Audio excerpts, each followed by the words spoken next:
Hello, friends. This is Timothy Nelson, Artistic Director of In Series, and this is our first In Coffee, In Caffeinated, In Our Pajamas. In Caffeinated is not, in fact, a word, but it should be.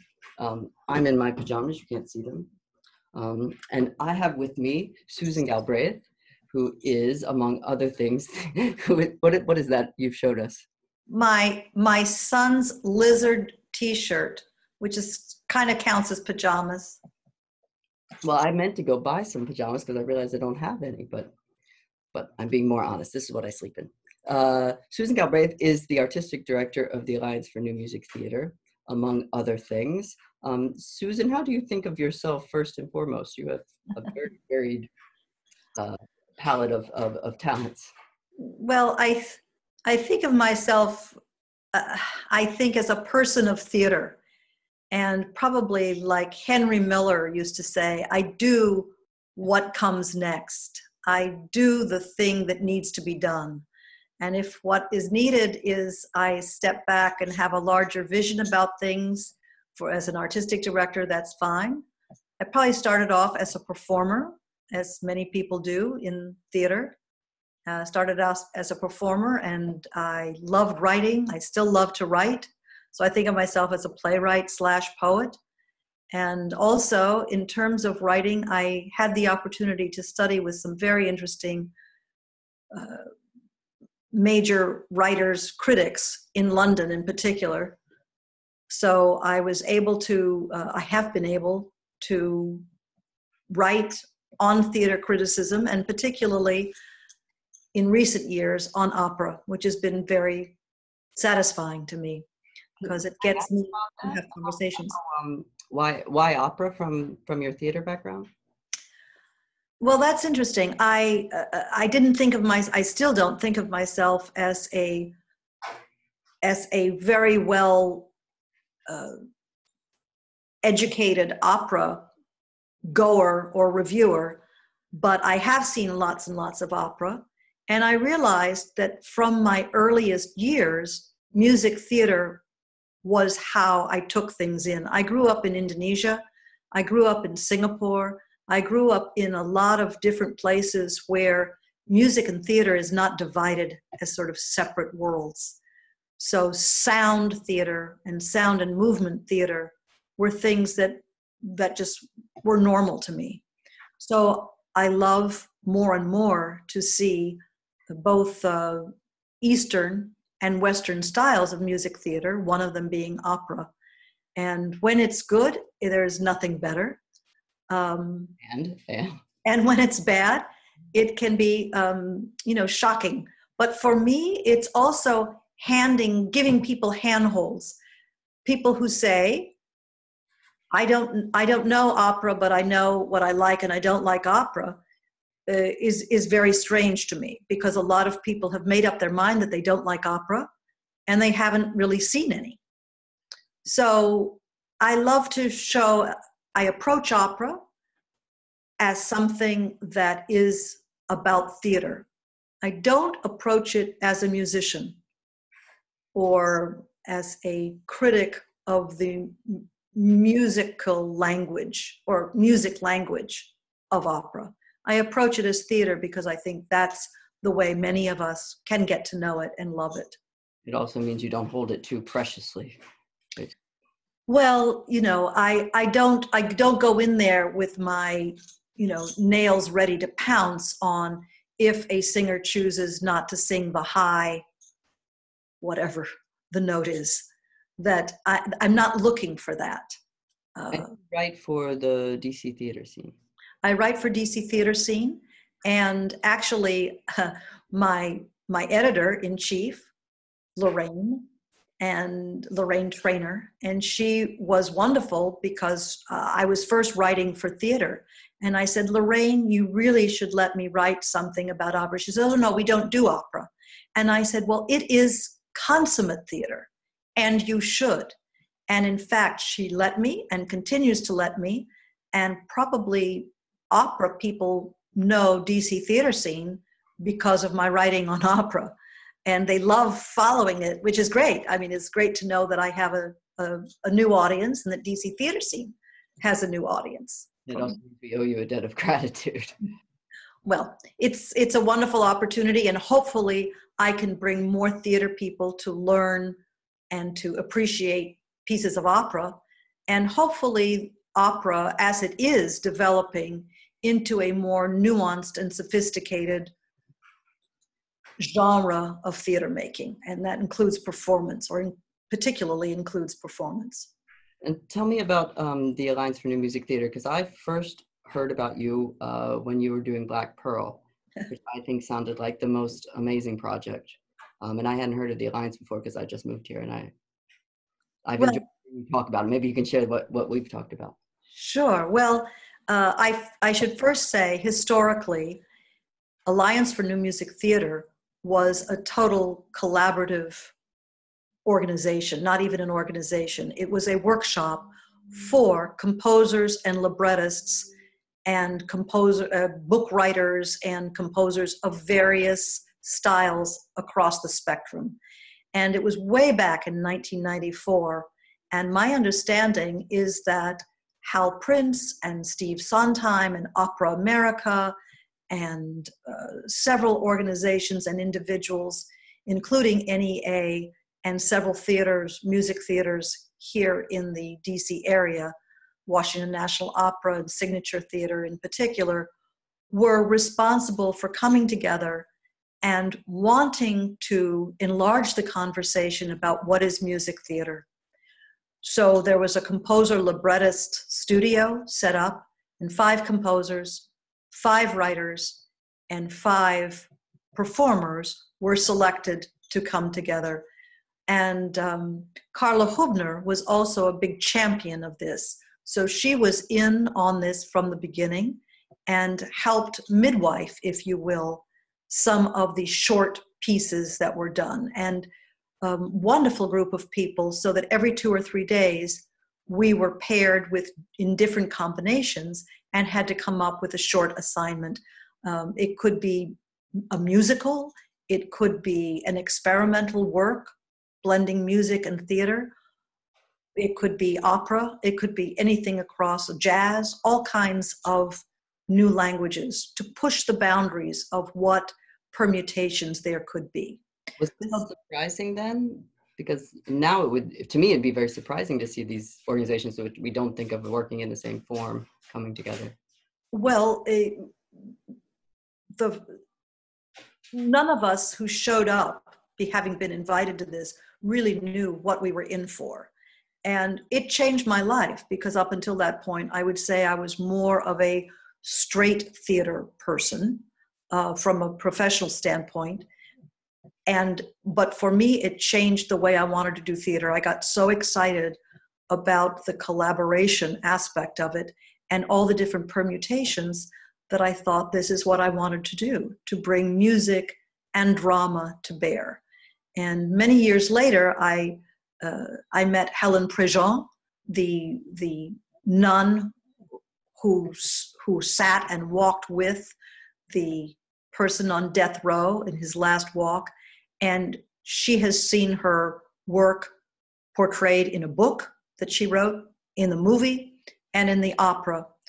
And one of the things I heard her say, sitting through the rehearsal process at Washington National Opera, where she said it wasn't until she watched this opera take form, she said, now that can tell the story.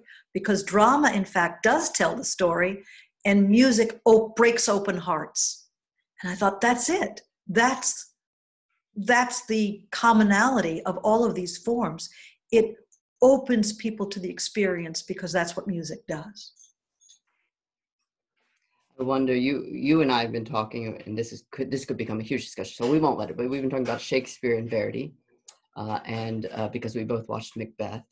And I'm wondering if that's entered into your thinking at all, exactly what you just said, that what we lose in the language, we gain from music opening up emotional spaces that words can't. Right. And, one of my first lessons in the workshop was write less, because you're not having to hold the whole story. The music is going to come in here and do at least half. And so that was, part of the aha moment of I can be supported. And it's sort of, to me, like a great pas de deux in ballet or some other dance form, where, you know, you go back and forth and one takes the lead in one moment and another comes forward. And that's when you have superb music theater. I find music also allows for metaphor in poetry, because the music can explain what the poetry doesn't need to. More mystery is allowed there. Yes, yes. And also, I think you can get layers more quickly. So a typical thing you're told as an actor is you can only play one action at a time, right? You can change it in the next sentence or halfway through, but you're only playing one action at a time. Well, in fact, because of music, and you've got a duet turns into a trio becomes a quartet, et cetera, et cetera, et cetera. And suddenly, as you well know, all of the different singers, all the different voicings actually can be saying many different things at the same time. And the music can also tell us that they're lying. I love that about Oh, yes, yes, yes. Now, you and I also know each other because you brought groups to our Carmen performance and did post-show conversations that you asked me to join. And I'd never been part of a talk back in which I was asked not to talk. It's kind of hideous, isn't it? Well, no, not just because I wasn't talking, but also because it illuminated things in a new way. It was the most meaningful talkbacks I've been a part of. Can you talk about that program that you work on? Well, first of all, it goes back to my experience, why I've kept with the Alliance for New Music Theater, is I can't tell you how many times in Washington I go up to even highly educated and artistically supportive people in theater in Washington will say, and they'll say, so what do you mean by music theater? You mean musicals? Or, oh, you mean you do operas? And I always want to say yes, but the whole meaning that there can be many, many different ways of putting on music theater and bringing these two things of drama and music together. And many people in Washington only go to what they know. And this is, I'll just talk about this city. Other cities might have a different kind of gestalt. But in Washington, people tend to fill in the slots that they are used to, either through a subscription or whatever. And in terms of our commitment, my thought is I don't want them just to know about Alliance for New Music Theater. I felt that there was an educational need to open up the conversation, not only between audience and performer, but between theaters about what is music theater. I get very sad sometimes about the kind of separate little silos that some artists, many artistic directors, many people I respect enormously, are kind of stuck in running and participating in their own little, fiefdom. And so I wanted to bring audiences to different kinds of experiences. And obvious would be we take a lot of people who have never been to opera, to the Washington National Opera, but not just the Washington National Opera, but urban arias and Opera Lafayette, and certainly the In series. And this is a great gift. So people begin to understand and learn more about not just different aesthetics, but different emotional experiences that they can have with music theater of all kinds. Well, what I particularly loved was the space you created for them to figure things out. Well, this is... Someone asks me a question and I answer, but hear someone say, I don't understand that. Another audience person, I thought it meant this. And no, I thought it meant this. And Well, this is from another life that I led professionally for many years. I worked for Great Books Foundation. And Great Books Foundation has a methodology of teaching in the classroom or adults' conversations about usually books, but it can be about film, it can be about other art forms, where you ask an interpretive question, a leader asks an interpretive question. The leader does not say what his or her theories or ideas about a piece are, but instead they pull out answers from different people and get different students or participants to talk to each other. And I found it such a rich and rewarding way of learning that I use that as part of the post-show experience. Who gets to have the last say, right? Sometimes it frustrates me when I go to a theater and there's a talk back and the artists who have just given us so much will then come out on stage, and then either one person is asked to explain what has just happened, or the audience is turned to and said, well, do you have any questions for the people on stage? And usually the questions are pretty banal, and the conversation doesn't necessarily stay. This is another problem, is it doesn't always stay with the show. It goes into maybe the political issues or the social issues or the book that it was written about or whatever. I want people to stay with that feeling that they've had and experience a work, and to respect that work by sharing and struggling with, well, I don't know, why did this artist make this choice? Why did the director choose that? And the directors and artists, if they're there, get to hear feedback, not to change what they did. That's not the point. What the interesting thing is to hear the dialogue that goes on about what has been seen on the stage and the people who have experienced it. It also empowers audiences, which isn't something we think about a lot, but it teaches them that it's all right to not understand. To be in mystery is fine, and there's not always a reason for something. And you much right to come up with a reason for this, or a interpretation as I do as the director. Right. Well, and you have a wonderfully mixed audience at In Series, not only representing different ages, different languages, different cultures. And so obviously what those individuals who come and are part of your audience can experience varies because of each of their backgrounds. And so to hear how they interpret a Carmen or a butterfly will be very, very different. Their sexual orientation, and there's a lot that's put out on your stages.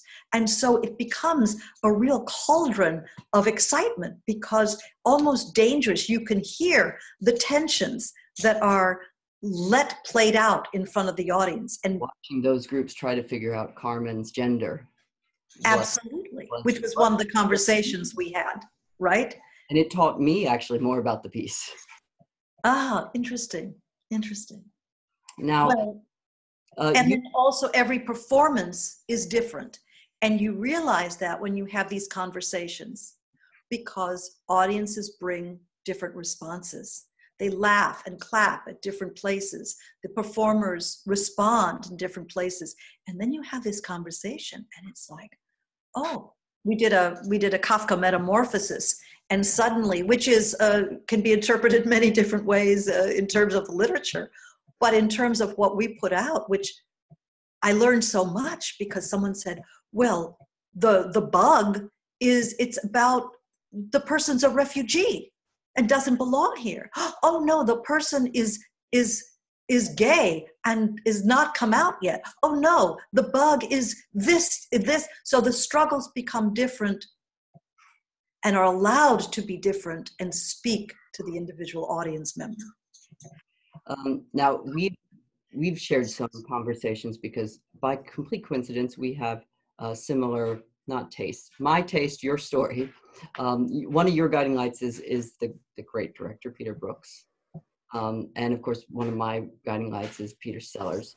And imagine my delight when I met you, and you not only knew Peter, but performed with a company in Boston that was doing opera alongside what we would call straight theater, that had opera singers acting in straight theater. For me, this is a magical time, land before time.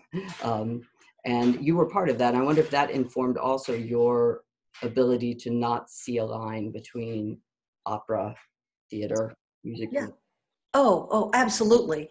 And also that I could be in different roles. So I got to direct some of these people. I also got to, so I was chosen by Peter Sellers to be part of the Boston Shakespeare Theater Company in its inaugural season. And this was just before he came to Kennedy Center.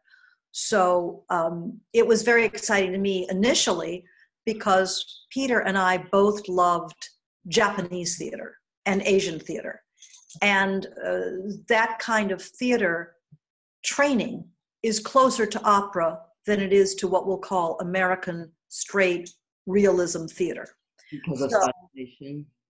Pardon? Because of stylization. Because of stylization, because the actor is asked and demanded to be very precise, was given, for instance, choreography that is absolute. It's not like, oh, just make it up, see how you feel about it. And unfortunately, in those days, there was still more of that. When I say unfortunately, there was only that kind of training offered to a lot of American actors. And I think that was frustrating for people like Peter Sellers, who was used to working with puppets and wanted to have that sort of plastic ability to manipulate things and offer his visual understanding, concept of something. So I actually loved that because that's, growing up and studying Japanese theater, studying Indonesian theater, studying some Indian dance, I was able to fulfill those kinds of things for him. And at the same time, I got to work with Jimmy Maddalena and Sandy Sylvan and Craig Smith, those three in particular. And they were, not only did they teach me a great deal, but they were wonderful colleagues, game to try anything. So on one hand, I could just sit and watch rehearsals of a lighthouse, for instance. That was exciting. A few weeks later, we would be doing Mother Courage, and Sandy was in that. And then I got to work with Jimmy Maddalena and Craig Smith on a staging of Winterreise, which was quite controversial. And so I got a lot of different opportunities. Did this seem strange to critics or to audiences to have an opera next to a Shakespeare play next to something in between? Was it odd to audiences, are you asking? I feel American, if a great American theater company decided to put on Orlando of Handel, that would seem strange now. I would hope not. I mean, I would hope that this is where we're going, and so let's do it. Let's do that. I think in Boston, we're talking about the 80s. It was strange for two reasons. One reason is that a lot of those kinds of things weren't done at that time. The other thing is that I think different cities, and this is one of my theories, but I think different cities are more prone to have a gestalt about what that city's performance art should look like. I would argue that Boston is a tremendous town for early music, for choral music, for symphonic music. It wasn't a theater town. I mean, I don't know what it is now, but they had a few theaters, but they were pretty straight. They were pretty fill in the square. And I've always felt that there are certain cities, like London in the 60s and 70s, which went from being a city that was known for culture with a capital C, meaning Shakespeare and Noel Coward and so on, and Shaw and so on, to being the city and the theater of angry young men. And that was in part because the critics, working side by side in the pubs with the audiences, began to feel something in the air, and they pushed it. They articulated something that was already happening and gave it a name.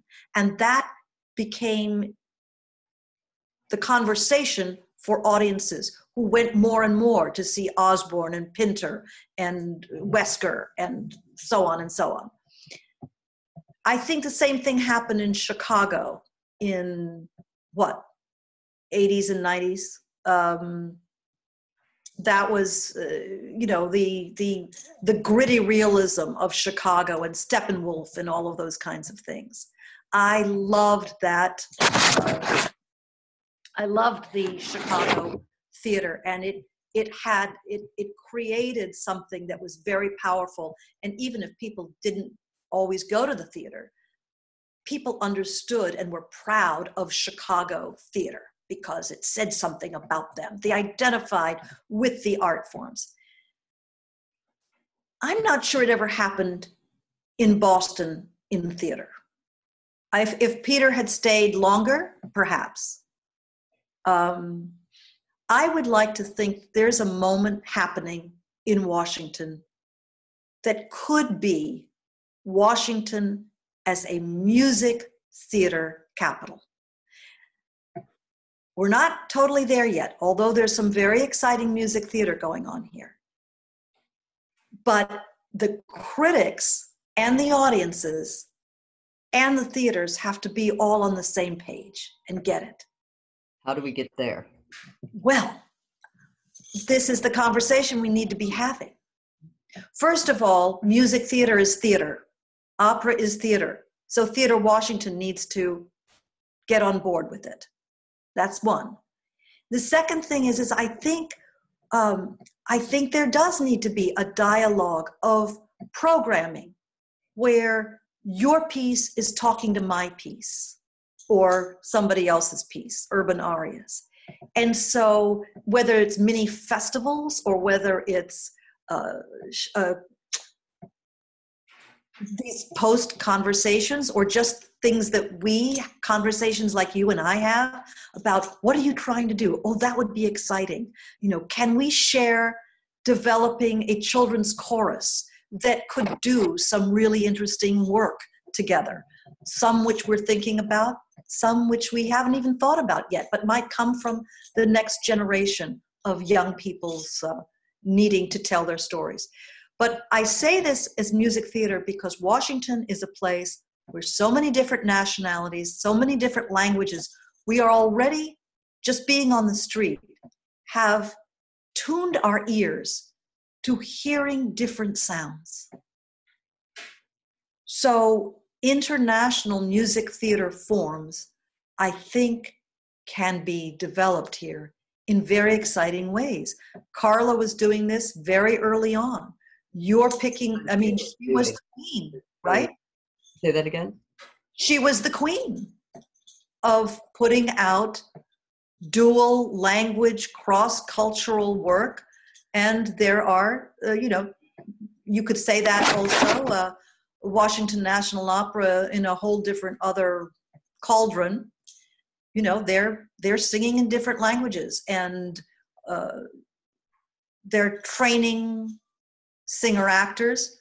I would like to think that Francesca, Madame Z, is training singer-actors for a whole new form of opera.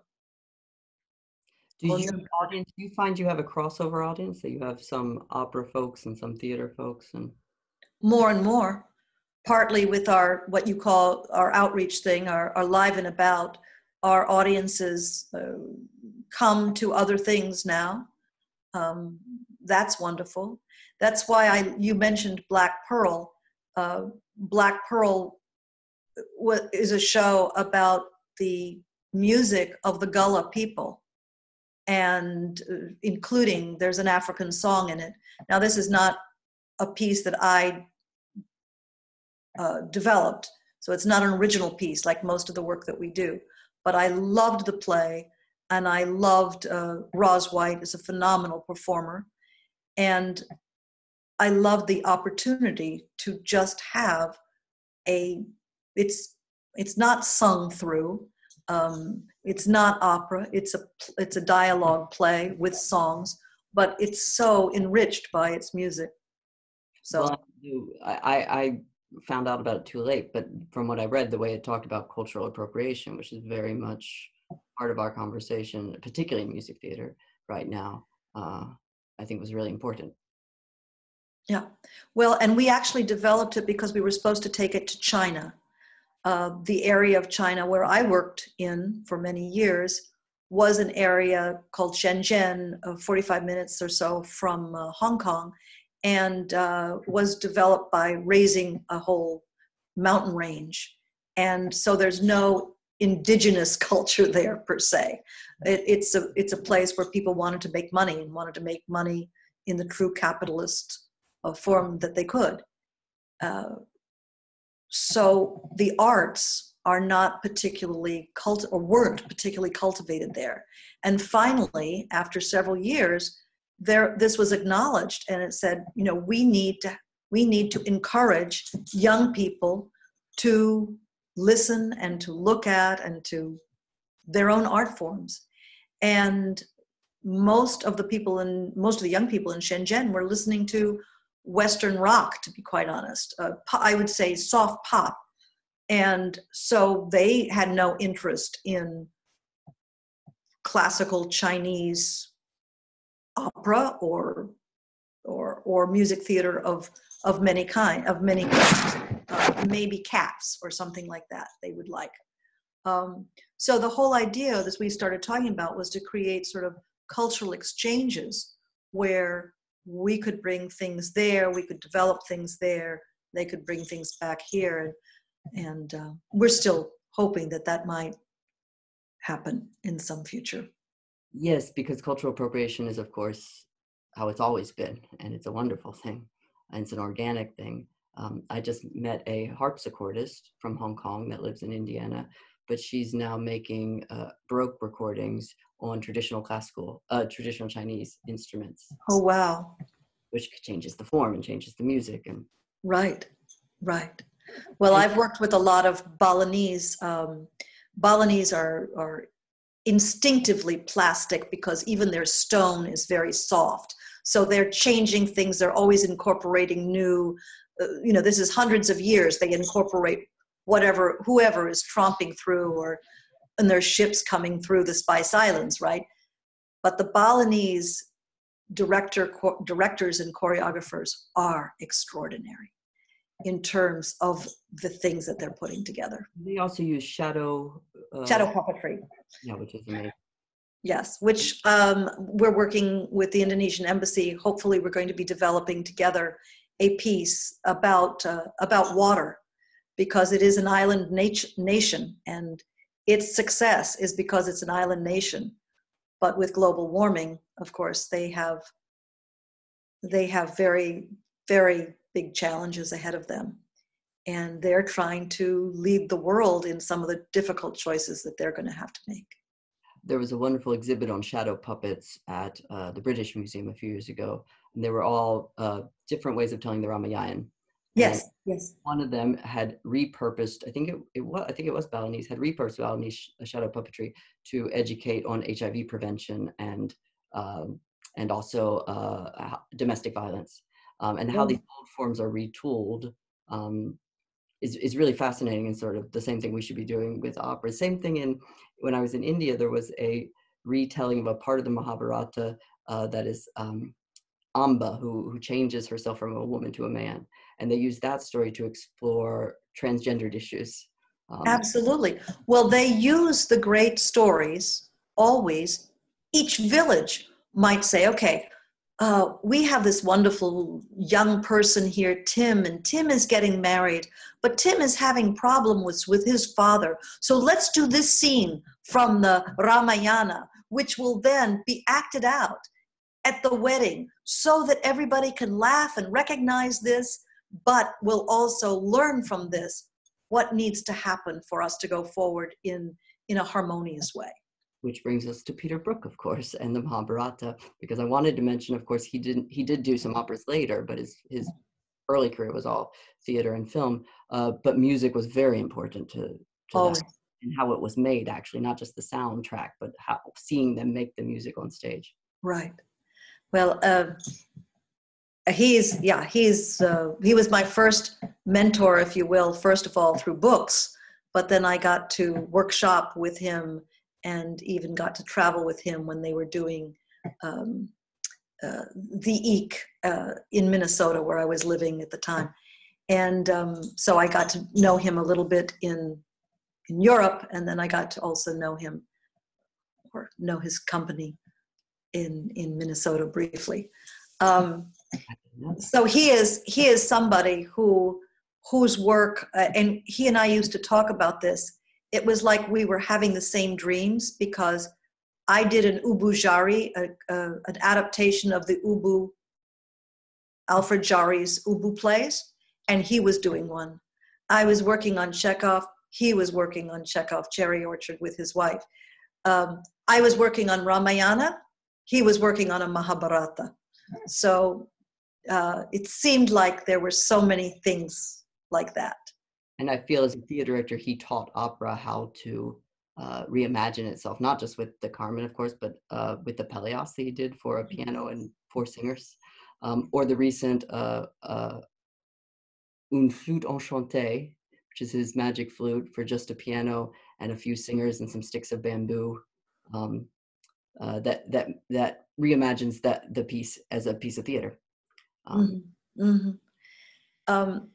He always goes for, he's driven by questions, not just what if in terms of retooling, rethinking something, but his process is through very gentle questioning. What do we actually need to call this theater? And he and the actors would find a rug. Don't need a stage, you don't need a lighting crew, you don't need, equity hands to move everything. You need to roll out a rug, and you can roll out a rug just about anywhere. It defines a space, which is, of course, what he did with Conference of the Birds.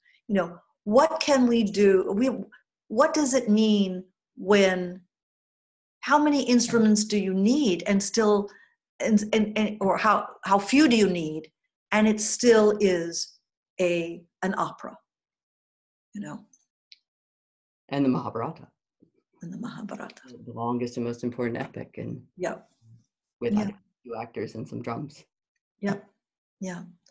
So these are questions that I have similar kinds of questions. And so going back to your first question, what are you? I'm led by my question to figure out, well, here, maybe I need to do this. And I feel the same way as in the privileged seat of being a reviewer.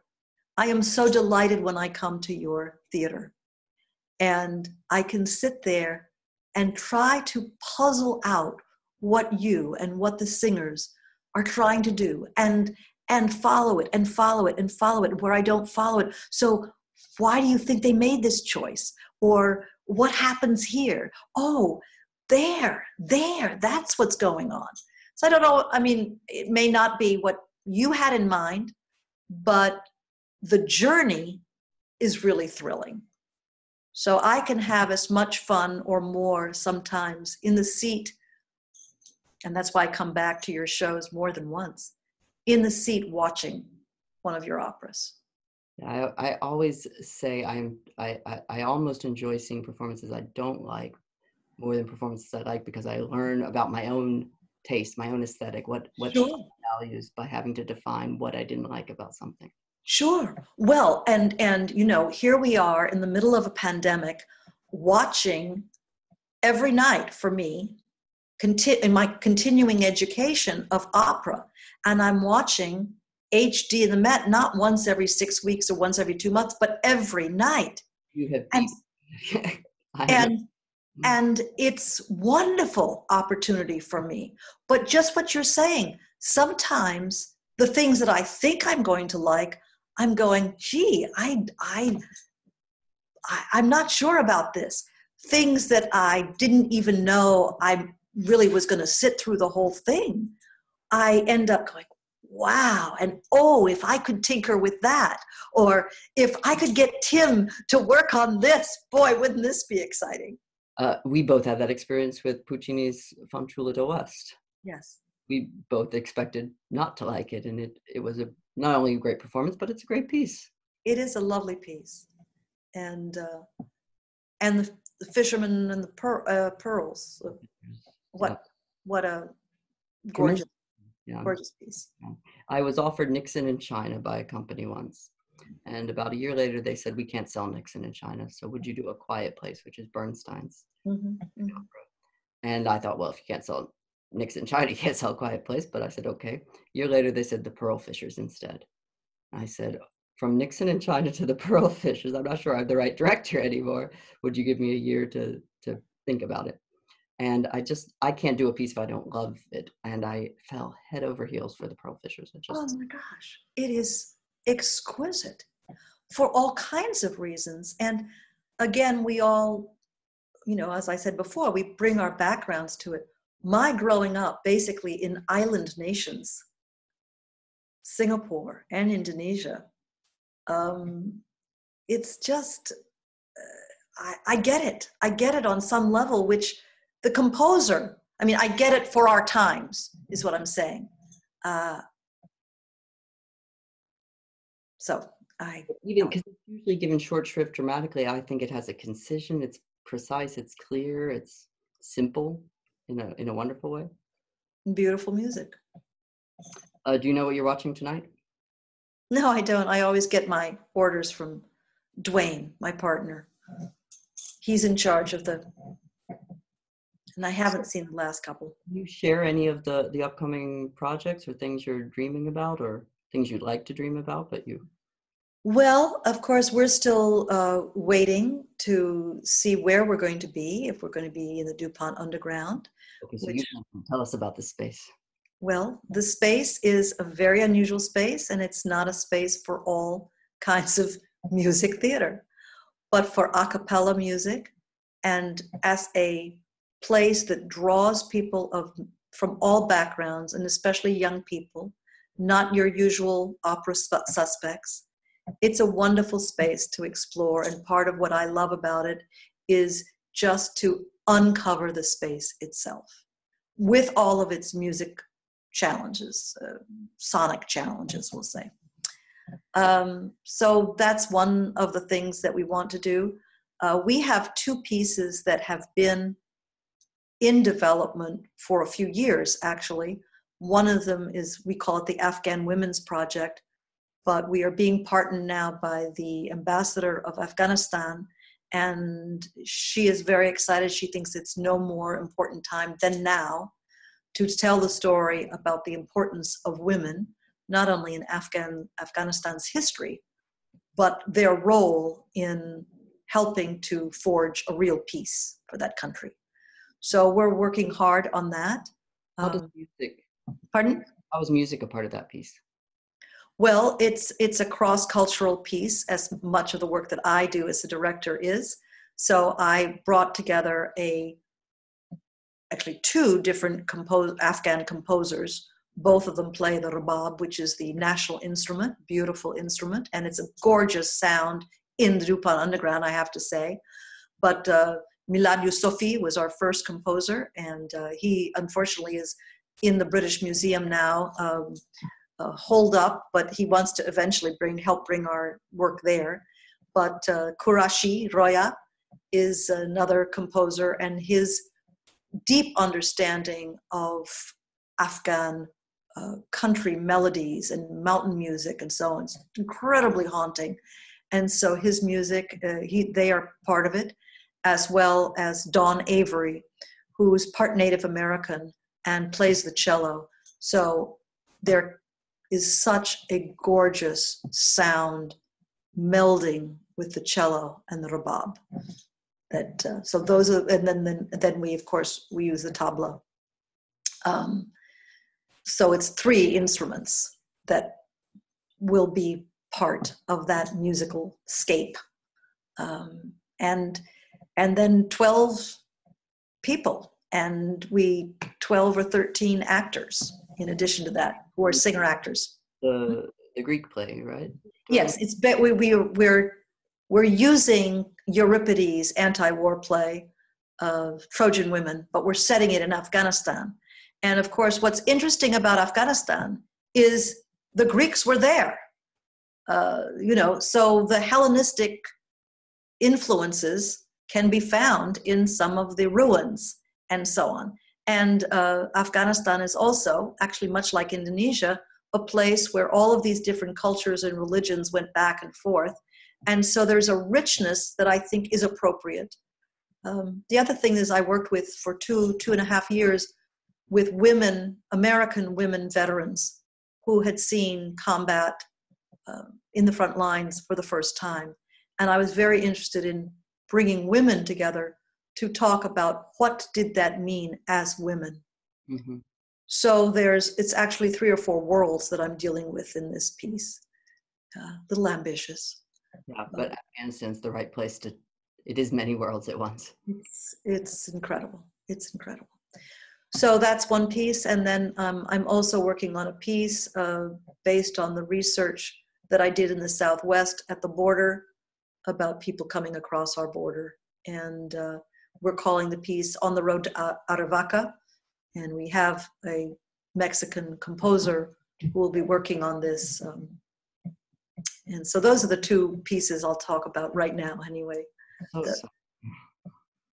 And both of them have to do with refugees on some level. So maybe there is a theme developing. And I don't think you knew that when you told me that Afghanistan is a huge interest of mine. Well, not only that, but you are also working on a piece about the border. So we have an opportunity here to learn from each other, support each other's work, and explore how we might help each other bring them about.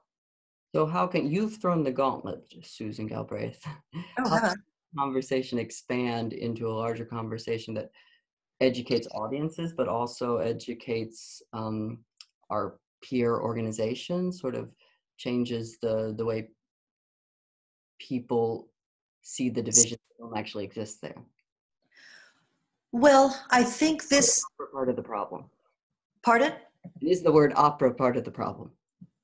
I think so. I have some of my dearest and most talented friends that I respect enormously, who, when they think that I'm going to be talking about opera, they start rolling their eyes. Oh, it's the woman about opera. And it sort of makes me see red sometimes. But no, I think it just means that this is the time to have these conversations. So thank you for inviting me to do this today and just kind of feel my way through, because I think it's the beginning. But I would love to co-host, or to at least, I don't mean co-host these conversations, but to co-host the opportunity to have conversations with some different people in opera/music theater. Sondheim is the first person to say, right, that when my stuff is done in an opera house, it's an opera. And when my stuff is done in a theater, it's a musical. It's the same piece. It could be the same piece. So I think there's many people at DC's theater companies are also doing really brave music theater. I think of Jubilee.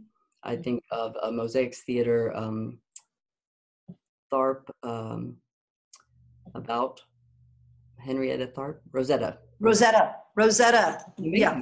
Music theater. Yes.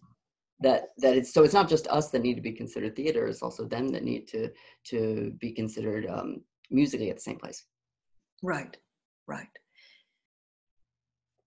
So let's have more of these conversations. As I come away from every conversation with you feeling smarter. Well, I come away from not only every conversation, but every piece I get to see. It's just such a treasure. And so please keep working here. Don't go away.